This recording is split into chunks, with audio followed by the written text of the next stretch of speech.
नमस्कार फ्रेंड, आज का पहला प्रश्न है। एक व्यापारी ने 150 रुपये में एक गिफ्ट बॉक्स खरीदा। उस गिफ्ट बॉक्स का अंकित मूल्य क्या होना चाहिए ताकि 10% की छूट देने के बाद भी वह 10% का लाभ प्राप्त कर सके। आइए इस प्रश्न को सोल्व करते हैं। सबसे पहले हम लोग इस सवाल को कॉन्सेप्ट से देखेंगे, उसके बाद हम लोग इसमें ट्रिक लगाएंगे। सवाल में क्या क्या दिया गया है? क्रय मूल्य दिया गया है 150 रुपये, विक्रय मूल्य दिया गया है, नहीं दिया गया है। अंकित मूल्य दिया गया है, अंकित मूल्य हमसे पूछा गया है, बताइए अंकित मूल्य क्या होना चाहिए। प्रॉफिट परसेंट दिया गया है, बोलिए प्रॉफिट परसेंट दिया गया है। डिस्काउंट परसेंट दिया गया है, बोलिए डिस्काउंट परसेंट भी दिया गया है। ठीक है, तो 150 में वह वस्तु को खरीदा और 10% का लाभ प्राप्त करेगा वह हर कीमत पे, तो वह वस्तु को कितना में बेचेगा? तो बोलिए कि 150 का 10% 15, तो विक्रय मूल्य जो हो गया 165 रुपया हो गया। कोई दिक्कत? वह व्यापारी जो है उस वस्तु को हर कीमत पे 165 रुपया में बेचेगा। तो पूछा गया है कि अंकित मूल्य बताइए, मार्क प्राइस बताइए जिसपे कि 10% का छूट दे, तब जो है वह उसका 165 रुपया प्राप्त हो। तो कहने का मतलब ये हुआ कि ये जो 165 रुपया है यह कब आएगा? तो बोलिए एमआरपी पे 10% छूट देने के बाद आएगा। तो मतलब ये एमआरपी का जो है मात्र 90% का वैल्यू है 165। बोलिए कि 1% का वैल्यू क्या होगा? बोलिए 165/90। एमआरपी अपने आप में 100% होगा, तो 100% का वैल्यू क्या होगा? बोलिए 100 से गुना कर दीजिए।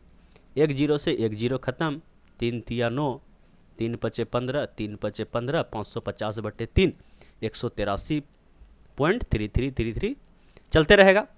बोलिए कॉन्सेप्ट समझ में आया? बोलिए हाँ समझ में आ गया। तो अब आते हैं कि इस सवाल को अगर हम कॉन्सेप्ट से सोल्व करने नहीं कर पाएँ, ठीक है, तो उसको हम लोग फार्मूला से या ट्रिक से कैसे सोल्व करेंगे। ठीक है, हो सकता है कि किसी किसी को कॉन्सेप्ट से समझ में नहीं आता है, उसके लिए ट्रिक क्या करता है? रामबाण की तरह कार्य करता है। तो उसके लिए हम लोग एक फार्मूला का यूज करते हैं, वह क्या है? CP/MP बराबर 100 माइनस डिस्काउंट परसेंट बटे 100 प्लस प्रॉफिट परसेंट। ठीक है, CP दिया गया है कितना? 150, और अंकित मूल्य जो है आपसे पूछा गया है 100 माइनस डिस्काउंट। ठीक है, 100 माइनस 10 कितना हो गया? 90, और 100 प्लस प्रॉफिट कितना हो जाएगा? 100 प्लस 10 110। एक जीरो से एक जीरो कट गया, 3 से ये कट गया, 3 तिया 9, और 3 पचे 15, 11 पचे 55, कोना कोनी गुना कीजिएगा, तो अंकित मूल्य क्या आ जाएगा आपके पास? वही आएगा 550/3। बोलिए कोई दिक्कत? बोलिए कोई दिक्कत नहीं है। तो चलिए अब बढ़ते हैं अगले प्रश्न की ओर, और अगला प्रश्न ये रहा आपके स्क्रीन पे। प्रश्न क्या है? किसी वस्तु का विक्रय मूल्य 39 रुपया है, यदि उसका क्रय मूल्य तथा प्रतिशत लाभ की मात्रा बराबर हो। मतलब दोनों का जो अंकीय मान है, क्रय मूल्य का अंकीय मान और प्रतिशत लाभ का जो अंकीय मान है वह क्या है? बराबर है। हम मान लेते हैं कि वह जो है अंकीय मान x रुपया के बराबर है, x है, वह अंकीय मान क्या है? x है। तो बोलिए कि प्रॉफिट कब होगा? आपको प्रॉफिट कब होगा? तो बोलिए प्रॉफिट होगा जब मेरा क्रय मूल्य, कहने का मतलब जितना मैं खरीदे उससे अधिक में बिक जाए। कहने का मतलब क्या होगा कि सेलिंग प्राइस में अगर क्रय मूल्य घट जाए तो मेरा प्रॉफिट होगा। ठीक है, और सेलिंग प्राइस दिया गया है 39 और क्रय मूल्य को हम लोग x माने हैं। ठीक है, तो इसका जो अंकीय मान है, ठीक है, इसका जो अंकीय मान है, इसका मान नहीं, इसका परसेंटेज का अंकीय मान। ठीक है, प्रॉफिट का अंकीय मान नहीं, प्रतिशत लाभ का अंकीय मान। ठीक है, तो लाभ परसेंट बराबर क्या होता है? बोलिए लाभ गुना 100, लाभ गुना 100 बटे क्रय मूल्य। क्रय मूल्य को हम लोग x माने हैं। ठीक है, समझ पाएँ? बोलिए हाँ। तो ये जो है परसेंटेज लाभ का जो मात्रा है, ठीक है, क्या बताया गया है? ये जो है उसका क्रय मूल्य प्रतिशत लाभ की मात्रा बराबर हो, तो ये तो हो गया आपका क्या? प्रॉफिट परसेंट, और प्रॉफिट परसेंट का जो वैल्यू है वह क्रय मूल्य के बराबर है। क्रय मूल्य को हम लोग x माने हैं। समझ पाएँ? यहाँ से आप क्या कीजिएगा? कोना कोनी गुना कीजिएगा, द्विघात समीकरण आएगा। चलिए एक स्टेप समझा दें। चलिए समझा देते हैं। यहाँ तक कोई दिक्कत? बोलिए कोई दिक्कत नहीं है। कोना कोनी गुना कीजिएगा तो क्या आएगा, बोलिए एक्स स्क्वायर, और ये हो जाएगा माइनस में है तो इस साइड लाइएगा तो प्लस में हो जाएगा, प्लस का 100x और ये प्लस में आ जाएगा तो माइनस में आ जाएगा आपका 3900 बराबर 0। द्विघात समीकरण आएगा, इसको आप तोड़िएगा। तो यहाँ पे देख रहे हैं कि यहाँ पे 100 आ रहा है, तो यहीं से हम लोग एक ट्रिक को समझते हैं कि ट्रिक से अगर इस सवाल को सॉल्व करेंगे तो इतना हम लोग को लिखना नहीं पड़ेगा। ठीक है, यहाँ से अगर आप इस सवाल को सॉल्व कीजिएगा, द्विघात समीकरण को तोड़िएगा, तो जो x का मान आएगा पॉजिटिव मान, वो आपका आंसर होगा। लेकिन अगर इस सवाल को हम लोग ट्रिक से सॉल्व करते हैं तो ये जो विक्रय मूल्य दिया गया है इसको पकड़ते हैं और इसको दो भागों में तोड़ते हैं, और ऐसा तोड़ते हैं कि बीच का डिफरेंस या योग जो है 10 के बराबर हो जाए। तो इसको तोड़ते हैं तो बोलिए कि 13 39, ठीक है, मतलब 13 में अगर 3 घटा दें तो क्या हो जाएगा, 10 के बराबर हो जाएगा। लेकिन याद रखिए, लाभ होगा तो हम लोग क्या करेंगे, घटाएंगे, अगर हानि होगा तो वहाँ पे क्या करेंगे, जोड़ेंगे। ठीक है, अगर लाभ होगा तब क्या करेंगे, प्लस करेंगे, माइनस करेंगे। लाभ होगा तो क्या करेंगे, माइनस करेंगे, और हानि होगा, लॉस होगा तो हम लोग क्या करेंगे, प्लस करेंगे। ठीक है, यहाँ लिख देते हैं माइनस करेंगे जब आपका प्रॉफिट हो और प्लस करेंगे जब आपका लॉस हो।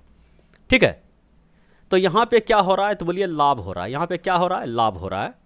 तो यहाँ पे जो है हम लोग क्या किए, माइनस किए, और उसके बाद जो छोटा वैल्यू है उस पर एक 0 चिपका देंगे, वह हो जाएगा आपका आंसर। समझ पाएँ, बोले नहीं समझ पाएँ। एक सवाल और देखिए तब समझ में आएगा। प्रश्न क्या है, किसी व्यापारी ने वस्तु को 75 रुपया में बेचा और उतना ही प्रतिशत का लाभ पाया जितना कि क्रय मूल्य था। तो क्या बोले कि 75 को उठाइए और दो भागों में तोड़िए। लाभ हो रहा है तो हम लोग क्या करेंगे, माइनस का चिन्ह लेंगे, तो 15 पचे 75, घटा देंगे तो क्या हो जाएगा, 10 आ जाएगा, गुना करेंगे तो 75 हो जाएगा। ठीक है, छोटा वैल्यू क्या है, उस पर एक 0 चिपका दीजिए। 50 रुपया इस सवाल का सही जवाब है। अगर आपको चेक करना है तो चेक भी कर लीजिए कि क्रय मूल्य हम लोग कितना निकालें, बोलिए 50, विक्रय मूल्य कितना है, बोलिए 75, तो प्रॉफिट कितना हुआ, बोलिए 25 का। प्रॉफिट परसेंट क्या होता है, प्रॉफिट गुना 100 अब बटे क्रय मूल्य कितना है, बोलिए 50। 50 से ये कट गया 2 बार में, प्रॉफिट परसेंट कितना आया, बोलिए 50%। दोनों का अंकीय मान बराबर है, 50% का प्रॉफिट और क्रय मूल्य भी आपका 50। बोलिए कोई डाउट, बोलिए कोई डाउट नहीं है। चलिए बढ़ते हैं अगले सवाल की ओर, और अगला सवाल ये रहा आपके स्क्रीन पे, इसको भी बनाया जाए। एक पेन को 21 रुपया में बेचने पर उतना ही प्रतिशत का हानि हुआ। अगर हानि होगा तो क्या करेंगे, प्लस करेंगे। ठीक है, तो 21 को उठाइए और तोड़िए, बोलिए 7 या 21 7 3 10। ठीक है, 7 या 21 7 3 10। अब देखिए कि पिछले सवाल में हमसे अगर क्रय मूल्य पूछा जाता था तो हम लोग क्या लेते थे, छोटा वैल्यू पे 0 चिपकाते थे। लेकिन हानि होगा तो हम लोग क्या करेंगे, बड़ा वैल्यू पे 0 चिपकाएंगे, लेकिन क्या करेंगे, बीच में प्लस का सिंबल लगाएंगे। तो ये हो गया आपका क्रय मूल्य। समझ पाएँ, बोलिए हाँ समझ में आ गया। क्या क्या कंडीशन बताएं उतना बात समझ पाएँ, बोलिए हाँ।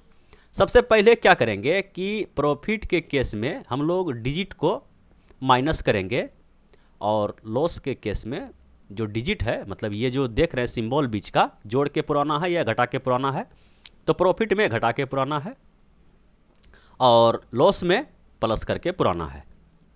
और प्रॉफिट के केस में क्या करेंगे कि छोटा वैल्यू पे क्रय मूल्य निकालने के लिए छोटा वैल्यू पे 0 चिपकाएंगे, और हानि के केस में बड़ा वैल्यू पे 0 चिपकाएंगे। बोलिए बात पानी की तरह साफ हुआ, बोलिए हाँ। तो सही जवाब क्या है, 70 रुपया इस सवाल का 110% करेक्ट आंसर है। अगर चेक करना है तो आप लोग चेक कर लीजिएगा, आपका जो है जो भी कन्फ्यूजन मन में है वह दूर हो जाएगा।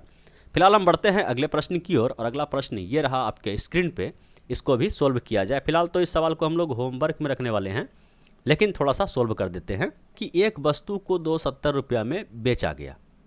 ठीक है, बेचा गया, बेचने पर उतना ही हानि हुआ। ठीक है, तो हानि हुआ, तो हानि कब होगा, हानि कब होगा कि जब आपका माल जो है 270 में बेचे हैं, यह जो है वैल्यू कम है, मतलब क्रय मूल्य जो है आपका बड़ा है और विक्रय मूल्य जो है आपका कम है, तब आपको क्या होगा, हानि होगा। समझ पा रहे हैं? क्रय मूल्य में अगर आपका विक्रय मूल्य घट जाए तो उस कंडीशन में आपको क्या होगा, हानि होगा। 270 में बेचने पर उतना ही हानि हुआ, ठीक है, उतना ही हानि हुआ। ये जो हानि हुआ, ठीक है, यह बराबर है जितना कि 10% लाभ पर, ठीक है, 10% लाभ पर, 10% लाभ पर लाभ होता। तो ये जो है मान आपका आपस में क्या है, बराबर है। समझ पा रहे हैं? यह जो मान है आपका बराबर है। तो यहाँ से आप क्या कीजिएगा, कोना कोनी कटाइएगा और ये जो है गुना हो जाएगा आपका 10 CP और माइनस का इतना बराबर हो जाएगा आपका किसका, 1 CP का, ठीक है। तो इसको उठा के इधर लाइए, उसको उठा के उधर लाइए, बोलिए 9 CP बराबर 2700। तो CP बराबर क्या हो जाएगा, ये कट जाएगा 9 से, 9 तिया 27, CP आपका आ गया 300, ठीक है। यही सवाल को आप डायरेक्ट ऐसे कर सकते हैं कि 10% का लाभ पर बेचने से लाभ होता, ठीक है। इसको हम अगले क्वेश्चन में डील करते हैं। देखिए यहाँ पर समझिए, एक व्यापारी 27 रुपया में एक वस्तु खरीदा और विक्रय मूल्य के 10% लाभ पर बेचा, तो उसका विक्रय मूल्य ज्ञात कीजिए, ठीक है। यहाँ पे क्या है, विक्रय मूल्य के 10% लाभ पर बेचा, ठीक है। अगर विक्रय मूल्य पर प्रॉफिट या लॉस होता है तो उसके लिए एक सेपरेट वीडियो हम बना दिए हैं, जिसका लिंक डिस्क्रिप्शन बॉक्स में डाल देंगे, वहाँ से आप उसको बढ़िया से समझ लीजिएगा। देखिए अब 10% लाभ, 10% का फ्रैक्शन वैल्यू क्या होता है, सभी को पता है कि 1/10 होता है। हालांकि जो रियल केस में परसेंटेज में लाभ या हानि का अगर चर्चा करते हैं तो नीचे क्या रखते हैं, CP रखते हैं। लेकिन ये जो लाभ निकाला है विक्रय मूल्य पर निकाला है, इसका मतलब ये जो है आपका SP हो गया और ये जो है आपका प्रॉफिट हो गया, ठीक है। देखिए CP है, SP है और आपका प्रॉफिट है, ठीक है। तो बताया गया है कि 1 रुपये का प्रॉफिट हुआ है, प्रॉफिट 1 रुपया है और वस्तु को 10 में बेचा गया है। तो बोलिए खरीदा कितना में होगा, बोलिए 10 में बिका, 1 का प्रॉफिट ही है तो खरीदा होगा 9 में। समझ पा रहे हैं? अब आइए इस सवाल पे कि एक व्यापारी 27 रुपया में एक वस्तु खरीदता है, मतलब ये जो 9 है, ये 9 का वैल्यू 27 के बराबर दिया गया है, तो 1 का वैल्यू कितना होगा, 3। विक्रय मूल्य आपसे पूछा गया है, 10 का वैल्यू क्या हो जाएगा, 30, ठीक है। समझ पाएँ? बोलिए हाँ समझ में आ गया। अगर नहीं आया तो इसका जो एक सेपरेट वीडियो है उसका लिंक डिस्क्रिप्शन में डाल देंगे, आप वहाँ से इसको बढ़िया से समझ लीजिएगा। यही था भैया आज का लास्ट क्वेश्चन। जाते जाते एक बार वीडियो को लाइक कर दीजिएगा। Thank you.